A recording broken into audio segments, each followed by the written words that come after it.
Hello दोस्तों, आप लोगों का स्वागत है हमारे यूट्यूब चैनल पर। सो गाइज, आज की वीडियो पे अपन बात करने वाले हैं उबंटू के फाइंड कमांड के बारे में, राइट। सो गाइज, इससे पहले अपन ने ग्रेप कमांड देखा हुआ था, बट आज अपन बात करते हैं फाइंड कमांड के बारे में। तो सबसे पहले समझते हैं कि फाइंड कमांड का यूज केस क्या होता है। तो गाइज देखो, आप लोग जैसे अभी तक विंडो यूज करते आए हैं, तो आप देखो विंडो में अगर आपने कोई फाइल क्रिएट कर रखी, राइट, और आप उस फाइल को भूल गए, बट आपको इतना याद है कि इस नाम से आपने एक फाइल बनाई थी। अब वो फाइल हो सकती है, फोल्डर हो सकता है, डजेंट मैटर। बट आपको ये पता है कि आपने क्रिएट किया, बट ये नहीं पता कि कहाँ पर क्रिएट किया। आप क्या करते हो, सिंपल यहाँ पर गए, आपने बोला लाइक सर मैंने क्लाउड नाम का बनाया था, यहाँ पर आपने सर्च कर लिया। देखो, क्लाउड से रिलेटेड जितनी भी फाइल्स फोल्डर्स होंगे सारे आपके पास आ जाएंगे, राइट। तो इस तरीके से आप क्या कर सकते हो, इसको सर्च कर सकते हो। सो सेम चीज अगर आपको लिनक्स के ऊपर करना हो तो आप कैसे करोगे, तो इसके लिए गाइस हम यूज करते हैं फाइंड कमांड, राइट। तो आई होप समझ में आया होगा कि फाइंड कमांड का यूज हम क्यों करते हैं। अगर आपने कोई फाइल बनाई है, कोई फोल्डर बनाया और आप उसको फाइंड आउट करना चाहते हैं, सर्च करना चाहते हैं, तो आप फाइंड कमांड का यूज कर सकते हैं, राइट। चलिए आते हैं, थोड़ा सा बात करते हैं फाइंड कमांड का सिंटेक्स क्या आता है। देखो गाइस, सबसे पहले आता है आपका फाइंड हो गया कमांड। उसके बाद आता है पाथ या लोकेशन, आप बोल सकते हो। अब क्वेश्चन आया होगा कि सर मैं लोकेशन तो भूल गया ना, तभी तो मैं सर्च कर रहा हूँ, राइट। तो गाइज आप लोकेशन भूले हो, एग्जैक्ट लोकेशन भूले हो, बट एक जो सिमिलर पाथ हो गया या मिलता जुलता पाथ हो गया वो तो याद होगा। या वो भी याद नहीं है तो क्या दिक्कत है भाई, आपके पास एक स्लैश पार्टीशन तो होता है लिनक्स के अंदर। जैसे आपके विंडोज में सी ड्राइव डी ड्राइव होती है, ऐसे ही आपके लिनक्स पे स्लैश नाम का एक पार्टीशन होता है। तो उसके अंदर पूरा डेटा होगा। अब वो भले किसी अलग डायरेक्टरी पे हो, डजेंट मैटर, राइट। तो हम लोकेशन देंगे। उसके बाद यहाँ पर आप ऑप्शन देंगे, लाइक मैंने बोला according to name find out करना, किस नाम से, मैंने बोला विवेक नाम से। तो ये बेसिकली आपका सिंटेक्स हो गया किसके ऊपर, फाइंड कमांड के ऊपर, राइट। सो अगर आपको फाइंड कमांड एग्जीक्यूट करना है तो आप ये सिंटेक्स एग्जीक्यूट कर सकते हैं अपने लिनक्स के ऊपर। चलिए आते थोड़ा सा इसको प्रैक्टिकली देखते हैं तो और अच्छे से आपको समझ में आएगा। तो गाइस ये मेरा डेस्कटॉप है उबंटू का, राइट। इस पे मैंने बोला फाइंड कमांड चलानी, तो आपने लिखा फाइंड। उसके बाद मुझे एग्जैक्ट नहीं पता कहाँ पर है मेरा डेटा, बट मुझे पता है कि भाई स्लैश जो है वो रूट पार्टीशन है, इसी के अंदर सारा डेटा आता है। उसके बाद मैंने बोला हाइफन नेम। अब नेम भी मुझे पता है, मैंने बोला विवेक नाम की मैंने एक डायरेक्टरी बनाई थी। देखो, तो अभी आपको क्या कर रहा है, परमिशन डिनाई का एरर दे रहा है, राइट। सो वेट करो, अभी बताऊंगा ये परमिशन डिनाई का एरर कैसे रिजॉल्व होगा। ओके, सो वेट करिए थोड़ा सा। देखो, सो गाइस आप बैठे हुए हो कहाँ पर, अभी नॉर्मल यूजर से। तो सबसे बेस्ट है या तो सूडो यूज करो, या फिर आप क्या करो, सुपर यूजर से लॉगिन कर जाओ। तो अभी आप देख सकते हैं कि आपके पास एक स्लैश होम के अंदर विवेक नाम का फोल्डर है और दूसरा ईटीसी के अंदर है। अगर मैं एलएस करता हूँ स्लैश होम को, तो इसके अंदर देखो विवेक नाम का फोल्डर है, राइट। और अगर मैं ईटीसी को भी एलएस करके देखता हूँ तो इसके अंदर भी विवेक नाम का फोल्डर आपको मिल जाएगा। देखेंगे आप तो यहाँ पर जस्ट ये देखो।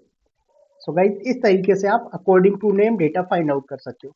अब मैं एक काम करता हूँ, सुपर यूजर से लॉगिन कर जाता हूँ, सबसे बेस्ट है, राइट।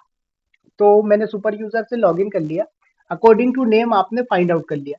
अब इसी तरीके से मैंने बोला कि जो भी एम्प्टी फाइल्स हो वो दे दो, क्या कर दो, एम्प्टी वाला। तो मैंने बोला फाइंड कमांड चलाओ, कहाँ पर, ईटीसी के अंदर जो भी एम्प्टी हो उसमें से दे दो। तो हाइफन एम्प्टी लिख दो आप, तो क्या करेगा, एम्प्टी डेटा आपको दे देगा। देखो, तो ये सारे क्या है, एम्प्टी फाइल्स है जिनके अंदर कोई डेटा ही नहीं है, राइट। तो इस तरीके से आप according to empty data find out कर सकते हो। सेम चीज अगर आपको according to permission find out करना है तो आप क्या कर सकते हो, यहाँ पर लाइक मैंने बोला फाइंड करना है कहाँ पर, ईटीसी के अंदर, राइट। कहाँ पर, ईटीसी के अंदर हाइफन परम। परम मतलब होता है परमिशन के अकॉर्डिंग। मैंने बोला जिस पे 700 की परमिशन हो मुझे वो वाले दे दो। तो ये इन पे परमिशन है 700, कैसे पता लगेगा, एल एस हाइफन एल करके देख लो किसको, ईटीसी के अंदर, इस पे देख लो, सॉरी एल डी करो यहाँ पर। देखो, तो 7 मतलब ऑनर को फुल परमिशन है, ग्रुप और बाकी को 0 0। तो इस तरीके से आप अकॉर्डिंग टू परमिशन भी फाइंड आउट कर सकते हैं। अब आपको अगर क्या करना, according to size data find out करना है तो आप अकॉर्डिंग टू साइज भी फाइंड आउट कर सकते हो। लाइक मैंने बोला फाइंड करना है स्लैश के अंदर अकॉर्डिंग टू साइज, कितना साइज मैंने बोला प्लस, प्लस मतलब 5 MB से ऊपर का, तो 5M, तो 5 MB से ऊपर वाला देगा। अगर मैंने यहाँ पर -5M लिख दिया तो 5 MB से नीचे वाला दे देगा। ओके, सो देखो अभी मैंने 5M लिखा है तो जो भी डेटा आएगा वो 5 MB से लेस देन ही होगा। ओके, सो वेट करें। देखो, तो मैंने बोला कि इसका साइज मुझे चेक करना है। क्या करना है सर, मुझे इसका साइज चेक करना है। सो यहाँ से अपन ने कॉपी किया, -sh होती है आपकी कमांड, और यहाँ पर कर दिया इसको अपन ने पेस्ट किया, मैंने इंटर। देखो, तो इसका 5 MB से ऊपर है राइट, 15 MB। तो इस तरीके से आप अकॉर्डिंग टू साइज भी फाइंड आउट कर सकते हैं राइट। तो इतने सारे ऑप्शन अभी आपको मैंने बताए, कौन कौन सा बताया मैं एक बार लिख देता हूँ यहाँ पर जरा। देखो, सबसे पहले आपने फाइंड किया, स्लैश के अंदर ही फाइंड कर रहे हैं, हाइफन नेम वाला तो आपका ऊपर लिख दिया मैंने। उसके बाद hyphen perm, according to permission आपने फाइंड आउट किया। फिर दूसरा आपने क्या किया, according to empty data find out किया, तो यहाँ पर आपने लिख दिया हाइफन एम्प्टी राइट। इसके बाद आपने फिर फाइंड आउट किया डेटा अकॉर्डिंग टू किसके, साइज। तो इस बार आपने बोला हाइफन साइज +5M, तो 5 MB से ज्यादा। इसी तरीके से मैंने बोला कि 5 GB से ज्यादा का चाहिए तो कुछ नहीं, यहाँ पर फाइंड स्लैश कितना हाइफन साइज और फिर उसके बाद +1G, तो G4 होता है GB। ओके, तो M4 MB, G4 GB, K4 KB, इस तरीके से आप इनको डिफाइन कर सकते हो। तो आपने इसके अकॉर्डिंग डेटा फाइंड आउट कर लिया। अब इसी से रिलेटेड मेरे पास और भी डॉक्यूमेंटेशन है जो आपके प्रोडक्शन पे काम आते हैं, वो थोड़ा सा समझ लो और ज्यादा यूजफुल है वो राइट। सो यहाँ पर ये फाइंड कमांड है हमारी, इसको मैंने ओपन किया। देखो, तो आपके पास सपोज कोई डायरेक्टरीज है, आपने बोला मेरे पास जितनी भी डायरेक्टरीज है मुझे सारी डायरेक्टरीज लाके दे दो। तो अभी यहाँ पर मैंने ls किया तो देखो मेरे पास 3 फाइल है, बाकी की क्या है, एक ही डायरेक्टरी है। तो मैंने क्या किया, mkdir डेल HP आसूस, ये 3 डायरेक्टरीज क्रिएट कर ली राइट। अब मैंने बोला फाइंड करना है डेटा, कहाँ पर, डॉट मतलब करंट लोकेशन पे, हाइफन टाइप, और टाइप क्या होना चाहिए उसका, डी फॉर डायरेक्टरी। तो देखो जितनी भी डायरेक्टरीज है इसने आपको दिखा दिया। तो देखो ये बाकी की तो और हिडन है, डेल हो गया, आसूस हो गया, एचपी हो गया, ये आपके क्या है, ये नॉन हिडन राइट। तो बाकी हिडन भी आप देख सकते हो ls हाइफन ए करके। तो देखो ये डॉट कैसे, dot SSH right, dot dot, ये सब क्या है आपकी हिडन है। तो हमने इस तरीके से देख लिया। अब सेम चीज अगर आपको क्या करना, फाइंड आउट करना है ओनली फाइल्स, क्या करना, फाइंड आउट करना ओनली फाइल्स। तो यहाँ पर आपने बोला कि हाइफन टाइप, और टाइप में लिख दिया एफ, एफ फॉर फाइल। तो देखो जितनी भी फाइल्स है, अब विवेक डॉट टी हो गया आपका, बैस आरसी हो गया फाइल राइट, बैस हिस्ट्री हो गया, नितिन डॉट टी हो गया, VIM इन्फो हो गया, ये सारी चीजें आपकी क्या है, फाइल्स है। तो आप इसको अकॉर्डिंग टू फाइल भी फाइंड आउट कर सकते हैं। नेक्स्ट, अब आपको क्या करना, find file based on modification time, access time and change time. तो आपको एक्सेस टाइम, मॉडिफिकेशन टाइम और चेंज टाइम के अकॉर्डिंग डेटा फाइंड आउट करना, वो भी कर सकते हो। देखो आपका कोई डेटा है वो 10 डेज पहले मॉडिफाइड हुआ था, उस चीज को अगर आपको फाइंड आउट करना हो तो आप क्या कर सकते हो, एम टाइम कमांड का यूज कर सकते हो, मतलब ऑप्शन का यूज कर सकते हो, कमांड तो आपकी फाइंड होगी। सो मैंने बोला फाइंड करना है किसको, ईटीसी के अंदर फाइंड आउट करना है हाइफन एम टाइम, और कितना होना चाहिए, 10। तो देखो 10 दिन पहले जो भी फाइल है आपकी क्या हुई थी भाई साहब, यहाँ पर मॉडिफाइड हुई थी, वो आपको आउटपुट में आके मिल गई। देखो, अब इनको देखना है, कैसे देखोगे, स्टेट कमांड से आप इनकी डिटेल देख सकते हो राइट। सो लाइक मैंने बोला इसके बारे में देखना है, सो यहाँ सॉरी राइट, सो स्टेट कमांड से आप इसके बारे में देख सकते हो डेटा। कॉपी किया, पेस्ट। देखो, तो 10 डेज पहले, तो गाइज आज कितनी तारीख है, आज आपका है 30, देख रहे हो मेरे डेस्कटॉप, मेरे कर्सर पे 30 अगस्त है, ये कब हुआ था, 20/8/2024 को। तो इस तरीके से भी आप डेटा को फाइंड आउट कर सकते हो। तो ये 10 डेज पहले का दे दिया। इसी तरीके से आपको क्या करना है, 60 मिनट पहले चेंज का चाहिए, मॉडिफाइड का नहीं चाहिए। अभी ऊपर वाले में आपने क्या किया था, 10 डेज का चेंज का दिया था। अब मैंने बोला कि 60 मिनट पहले, 10 मिनट पहले मॉडिफाइड हुई जो फाइल वो दे दो। तो अभी देखो मैंने बोला कि मेरे पास कोई फाइल नहीं, मैं काम करता हूँ VIM, चलो मेरे पास आई थिंक एक फाइल है, राइट। सो मैंने vim विवेक डॉट टी को मॉडिफाइड कर दिया, राइट। इसके अंदर मैंने welcome to Vivek file today कर दिया, ओके। और इस फाइल को मैंने कर दिया सेव। अब ये क्या हो गई गाइस, मेरी फाइल अभी जस्ट एक्सेस हुई है और मॉडिफाइड हुई है, राइट। एक्सेस भी अभी हुई है, मॉडिफाइड भी अभी हुई है। तो मैंने बोला कि मुझे क्या करना है, अभी जो फाइल एक्सेस हुई है 2 मिनट के अंदर का दिखा दो, तो सी मेन ऑप्शन यूज करेंगे। क्या यूज करेंगे सर? सी मेन, ओके।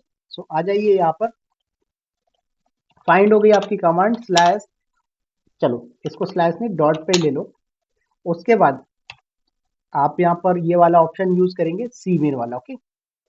सो यहाँ पर आपने सी मेन दे दिया, कितना 2 मिनट पहले। तो देखो अभी कोई आउटपुट आ रहा है क्या? नहीं आ रहा, देखते जाइएगा, राइट। सो मैं स्टेट कमांड से विवेक डॉट टी का डेटा दिखा भी देता हूँ आपको।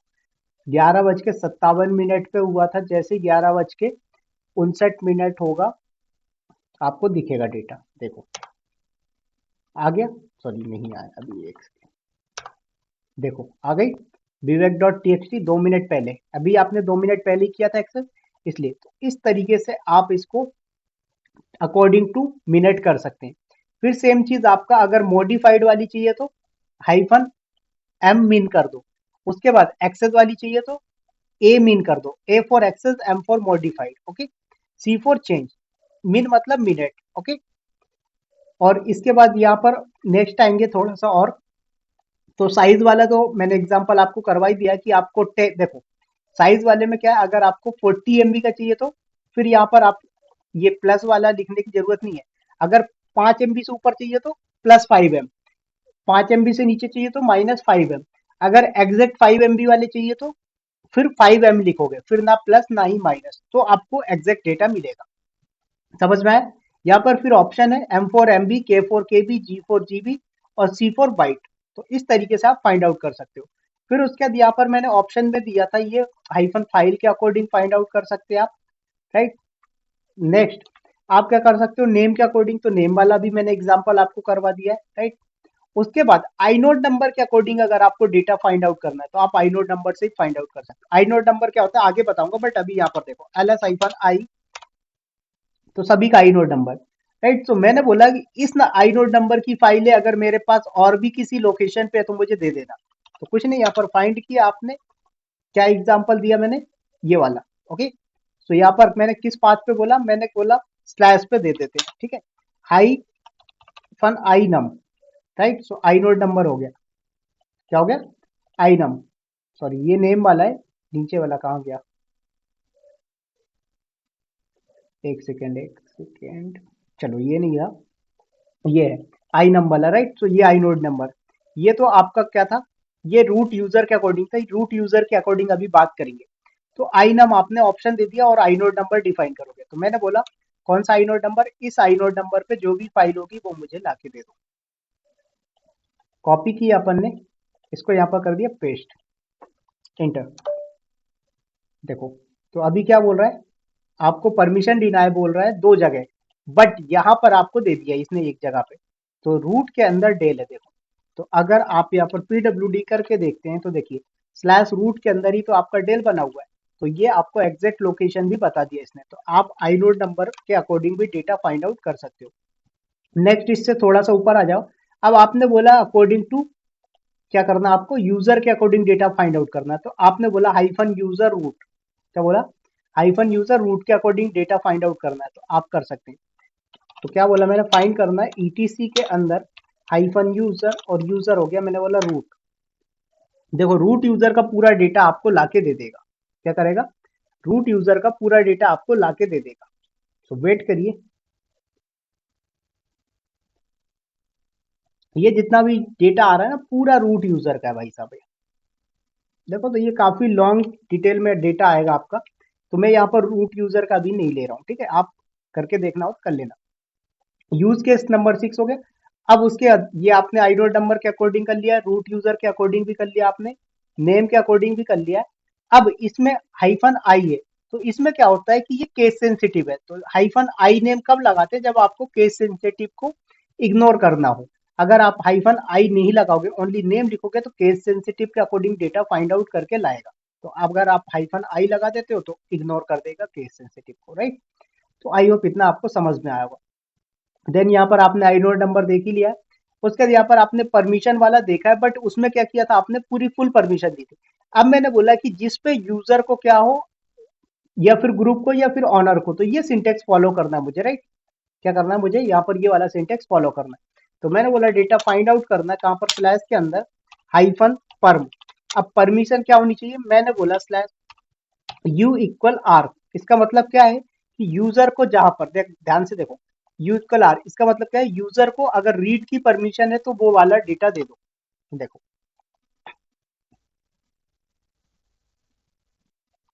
तो ये तो आपको पूरा डेटा दे ही देगा, क्यों, क्योंकि भाई पर यहाँ पर यूजर कौन है आपका, यहाँ पर यूजर कौन है, रूट है, राइट। तो रूट को तो सब पे रीड की परमिशन होगी।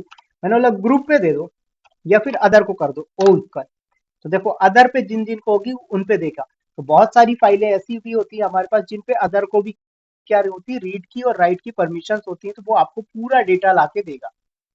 देखो, इनमें से आप कोई सा भी उठा के देख लेना, और एल एस हाइफन एल करके उनका आउटपुट आप देख सकते हो, राइट। सो इस तरीके से आप फाइंड आउट कर सकते हो। बाकी ये वाला हाइफन फर्म वाला है, ये वाला मैंने आपको दिखाई दिया था। नेक्स्ट, अगर आपने बोला कि भाई मुझे यहाँ पर क्या करना है, कि अगर ए से स्टार्ट होने वाला कोई भी नेम है, वो डेटा फाइंड आउट करना है जिसका नेम ए से स्टार्ट हो रहा हो, तो देख सकते हो। तो पहले यहाँ पर ये देखो, इसको मैं एल एस करके दिखा देता हूँ, एल एस हाइफन एल, और उसके बाद यहाँ पर कर दो पेस्ट। देखो, तो क्या है, फुल परमिशन है। तो हमें तो फुल से कोई लेना देना ही नहीं था। हमने क्या बोला था यहाँ पर, कि अदर को अगर राइट की परमिशन हो तो राइट।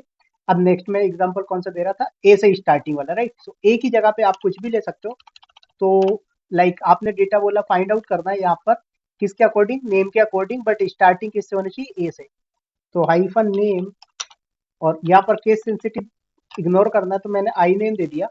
अब मैंने बोला क्या, ए से स्टार्ट होने वाला पूरा डेटा दे दो। देखो, तो ए से स्टार्ट होने वाला तो एक ही आपके पास है जो आसूस है, राइट। इसी तरीके से आप वी से स्टार्ट होने वाले देख लो, तो वी से विवेक वाला मिल गया। देखो, विवेक डॉट टी एक्स टी, विवेक डॉट टी एक्स टी। तो इस तरीके से आप फाइंड आउट कर सकते हो, राइट। सो आई होप कि इतना आपको समझ में आया होगा। सो गाइज, ये थी हमारी क्या, फाइंड कमांड। सो उम्मीद करता हूँ कि ये वीडियो आप लोगों को समझ में आया होगा और अच्छी लगी होगी। अब थोड़ा सा मैं डिस्कस करता हूँ कि भाई इन चीजों का आप यूज कहाँ करते हो। देखो भाई, जब प्रोडक्शन एनवायरनमेंट पे बैठते हैं ना आप लोग, और अपना डेटा फाइंड आउट करते हो, लॉग्स वगैरह मॉनिटरिंग करते हो, तो वहां पर ये बहुत सारी चीजें यूजफुल होती है। फाइंड कमांड हो गया, ग्रैब कमांड हो गया, हेडटेल कमांड हो गया, ये सारी कमांड्स आपकी लॉग मॉनिटरिंग पे बहुत ज्यादा यूजफुल होती है, ठीक है। चलिए, अब यहाँ पर आपने क्या किया, according to data find, sorry, अभी आपने क्या किया, फाइंड ओनली किया है। अब यहीं पर एक और चीज देखो, मैंने बोला फाइंड करना है डेटा कहां पर, रूट के अंदर slash user, sorry hyphen user, किस यूजर के, विवेक यूजर के द्वारा बनाया गया जो भी डेटा है वो मुझे फाइंड आउट करना है। प्लस उसी को मैंने बोला यहाँ पर हाइफन ई एक्सी, इसको क्या करना है, सीपी करवा देना, हाइफन आरबीएफ कहां पर, मैंने बोला इसको कॉपी करवा देना आप जो है, तो स्लैश डेटा नाम के फोल्डर के अंदर। कहां पर फोल्डर करवा, कॉपी करवा देना सर, डेटा नाम के फोल्डर के अंदर, राइट। जो sorry, just one second, hyphen RBF ले लिया आपने। उसके बाद यहाँ पर आपका करली ब्रेस आएगा, ओके। उसके बाद यहाँ पर आपने क्या बोला, स्लैश यूजर डेटा के अंदर कॉपी करवा देना, और यहाँ पर आपका स्लैश और कॉलन। तो ये सिंटेक्स गाइज आपका फॉलो होगा, राइट। तो क्या करेगा, विवेक यूजर के अकॉर्डिंग पूरा डेटा फाइंड आउट करके देगा और उसी को कॉपी भी करवा देगा। चलिए आते हैं, थोड़ा सा पहले करते हैं इसको प्रैक्टिकली।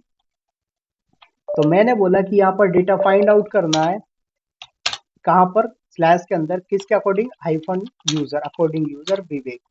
तो देखो, पहले विवेक का अकॉर्डिंग यूजर आ गया। ये सारे डेटा है जो किसने बनाए, विवेक यूजर ने बनाया। अब इसको मुझे क्या करना है, कॉपी करवाना है कहीं पर। क्या करवाना है, कॉपी। तो मैं इसको फाइंड आउट तो कर लिया, बट इसी को मैंने बोला हाइफन ईएक्सी कमांड चलती है। गाइज, ये इसी के लिए नहीं है, सभी के लिए कॉमन है। अगर आप कोई भी डेटा फाइंड आउट करते हो और उसको कुछ और अलग तरीके से यूज करना चाहते हो, तो हाइफन ईएक्सी यूज कर सकते हैं, ठीक है। तो मैंने बोला लाइक डिलीट करना है तो डिलीट के लिए आरएम कमांड चला दो। मैंने बोला नहीं मुझे डिलीट नहीं करना, सीपी करना है, तो कॉपी कमांड चला दो, हाइफन आरबीएफ कर दो। इससे क्या होगा, कॉपी कर देगा, फोर्सफुली दिखा भी देगा, राइट। उसके बाद यहाँ पर करली ब्रेस लगाया। अब मेरे पास एक डेटा फोल्डर नहीं है, फोल्डर भी होना चाहिए। तो यहाँ पर अगर मैं pwd करके देखता हूँ तो मैंने बोला mkdir डेमो नाम का एक फोल्डर बना दिया, राइट। सो इस डेमो नाम के फोल्डर के अंदर कहाँ गया, इसके अंदर डेटा आ जाएगा। कैसे फाइंड किया, मैंने बोला डेटा स्लैश के अंदर हाइफन यूजर, विवेक यूजर का डेटा हाइफन EXE। ओके, उसके बाद क्या करना, CP हाइफन RBF, उसके बाद स्क्वायर ब्रेक सॉरी करली ब्रेस, और आपका डेटा कहाँ पर कॉपी होना चाहिए, मैंने बोला रूट के अंदर, सॉरी रूट के अंदर किस नाम से फोल्डर बनाया मैंने, डेमो नाम का। इसके अंदर डेटा आपका क्या होना चाहिए भाई साहब, कॉपी होना चाहिए। बात आई समझ में, इंटर। तो देखो आपका डेटा पूरा का पूरा फाइंड आउट करके और कॉपी भी करवा देगा। सो वेट करिए आप, ध्यान से देखना। अभी एलएस करूंगा डेमो को, डेमो के अंदर ये पूरा डेटा पहुंच जाएगा। ओके, सो वेट करिए थोड़ा सा।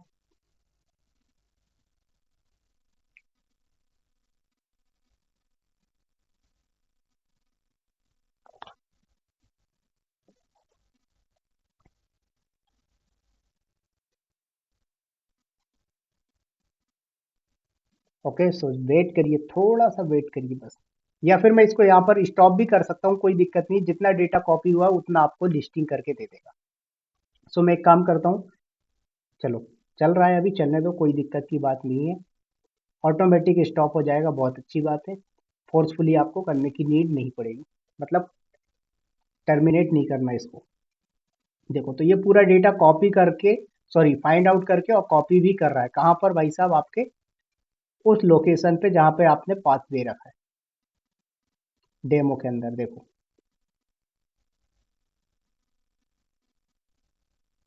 ओके, सो वेट करिए। सो मैं इसको करता हूँ गाइज यहीं पर स्टॉप। ओके, अब मैंने एलएस किया किसको, डेमो को। तो देखो डेमो के अंदर इतना सारा डेटा कहाँ से आ गया भाई, ये तो पहले था ही नहीं, आपने तो एम्प्टी बनाया था, राइट। सीडी करो, डेमो के अंदर पहुंच जाओ। देखो तो इसने लोड डिस्क दे दिया है, अभी अपन इसको डिलीट कर देंगे। ओके, एलएस करके देखो, एक सेकेंड, मेरा सिस्टम थोड़ा सा लो हो गया। एलएस करके देखो भाई साहब, इतना सारा डेटा आ गया, राइट। तो ये सब कहाँ से आया आपका, इसी तरीके से फाइंड आउट करके करते हैं, राइट। सो मैं अभी इसको करता हूँ, डिलीट कर देता हूँ RM-RBF डेमो नाम के फोल्डर को। तो देखो मैंने इसको डिलीट कर दिया क्योंकि मेरे सिस्टम का स्पेस काफी ज्यादा कंज्यूम हो रहा था। तो DF-H करके आप देख सकते हो, अभी मेरा सिस्टम फ्री हो गया, राइट। अवेलेबल है 14 GB। So guys I hope कि आपको वीडियो समझ में आएगा, वीडियो अच्छी लगी।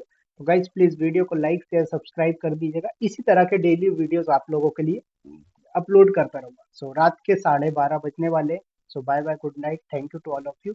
वीडियो को ज़्यादा से ज़्यादा लाइक शेयर सब्सक्राइब करो ताकि मैं जल्दी जल्दी नए वीडियोस बना के आपको अपलोड करता रहूँ।